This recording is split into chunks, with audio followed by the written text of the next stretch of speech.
Hey guys, welcome back to my diabetes world. Well, I did it again. I don't know, I just really hurt the back, or the top part, not the lower part. And it's just kind of sore. So forgive me if the next couple of days I don't really move too much. Oh, sorry, let's get this off, shall we? There we go. That's a bit better.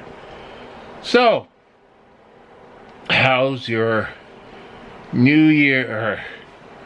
No, not resolution. How's the New Year care plan going for you? Have you come up with one? Are you just trying bits and pieces and slowly increase it? Now, I'm thinking,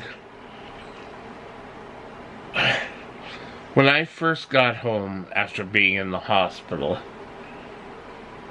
I thought to myself, oh, I'm not going to do it. Well, the first week was a little troublesome. Twice in the first week, and I don't know why, but I raced out of the home forgetting my insulin. So, then I get halfway to school and think, sorry, oh my God, I didn't take my insulin. Well, things like that happen. But it shouldn't happen to a new diabetic because you're trying to get a regime going. But it did. Now, your diabetes plan should be simple and straightforward. Don't start saying, well, yes, to get the exercise, I'm going to run 500 miles first thing in the morning, and because we know what happens to the exercise plans. I can attest to this. But, getting up, doing your blood sugar, getting up the next day, doing your blood sugar, preparing meals beforehand. For a while, when I was first diagnosed, we would make a whole meal. So my mom had a terribly big amount of Tupperware, and we'd separate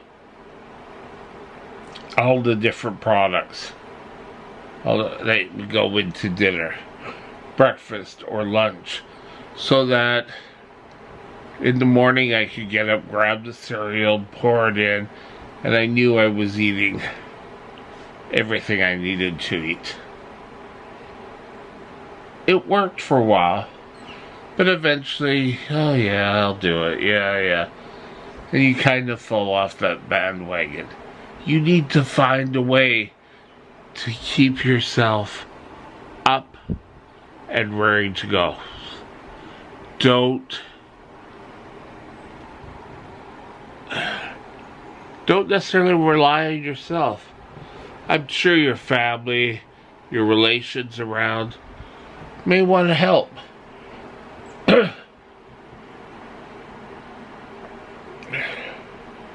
And if you're out with a class or in class, don't be embarrassed that you're a diabetic. You know, it's not because you ate too much sugar. You had no control over you becoming a diabetic.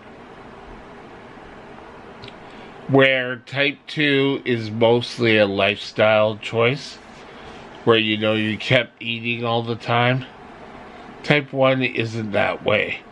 And you can do this. Trust me. Get up every day, record it.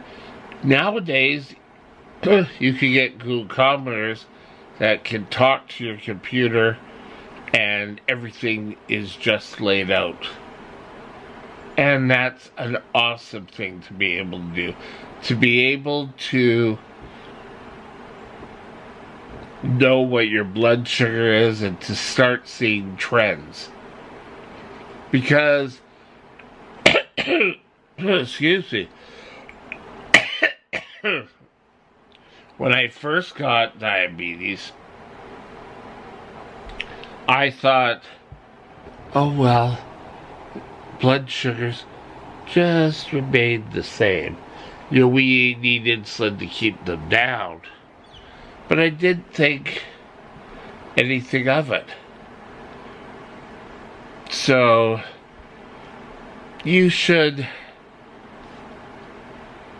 get into a routine each and every day. And the only problem I have with routines, if something happens, like your alarm clock doesn't go off, or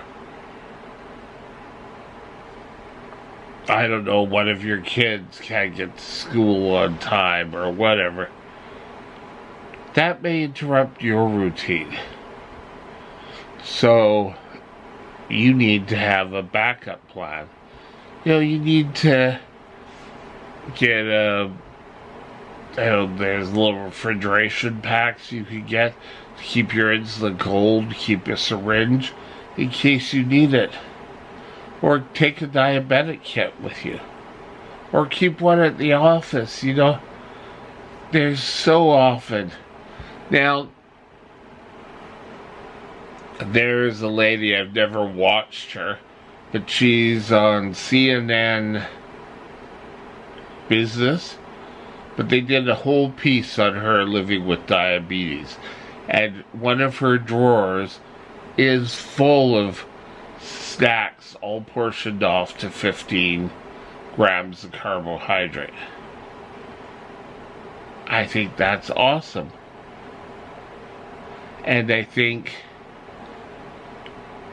we all need to do it. If you can, look it up. I don't know what it's called.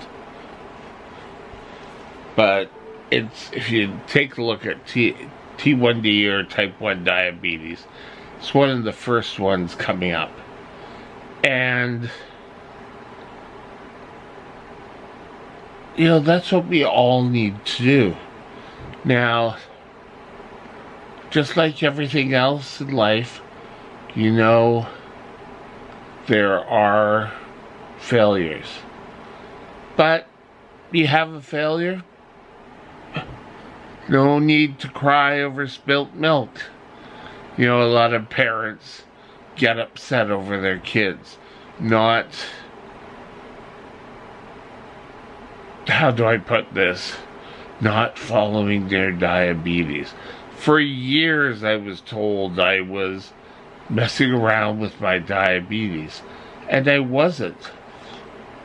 But, you know, it's a lot of misunderstandings.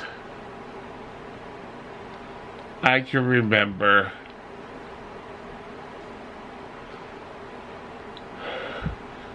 waking up in the middle of the night and being so thirsty just from a high blood sugar. But we never knew how high because this was before the glucometers. And I think one of the biggest advances in diabetes care has been the glucometer, knowing what your blood sugar is. Excuse me. Sorry, just had a coughing fit. I don't know why. But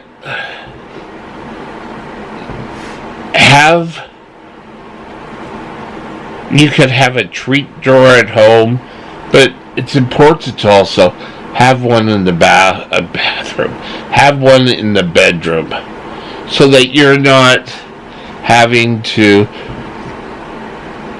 roam around the house, especially if you're like me now, who find it hard to get up, to get to my chair, to go into the kitchen and to get food. It's not easy, and you need to be prepared to handle it.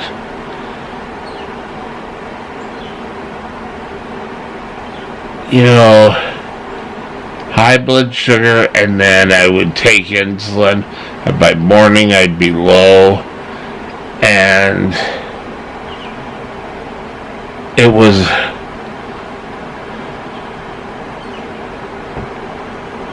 and now thinking back to the 1970s and how far we've come now, thinking that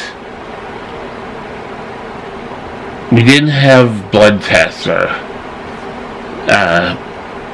glucometers, but a lot of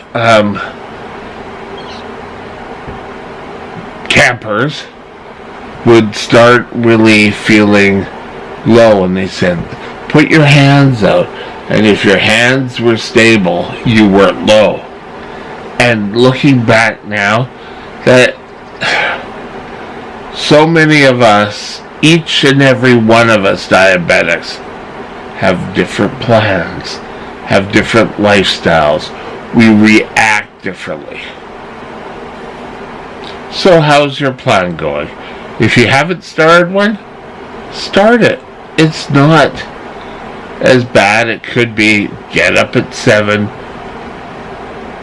By 7:15 you've done your glucose. If you give the shot, eat, get ready to go to work, and go to work. Lunchtime, do blood sugar. You know, that it's as simple as that. You don't need to build this big elaborate plan. Anyway, just something to think about, helping you get to be the best diabetic you can. Anyway, have a great day. Talk to you later. Bye now.